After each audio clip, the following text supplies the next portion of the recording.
कोल्हा आणि द्राक्षे, the fox and the grapes.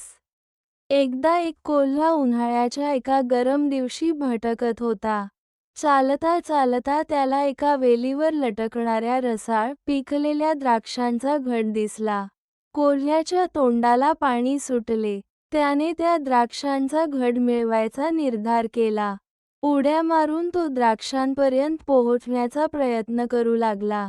पण तो बारकाही पोहोचू शकला नाही. कोल्ह्याने पुन्हा पुन्हा जोरजोरात उड्या मारल्या, पण द्राक्ष खूप उंच लटकत होती.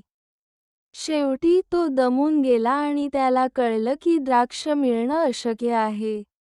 जाताना त्याने स्वतःला समजावत म्हणाला, ही द्राक्ष तर आंबटच असतील. तात्पर्य: ज्याला आपण मिळवू शकत नाही, त्याची सहज निंदा करणे सोपे असते.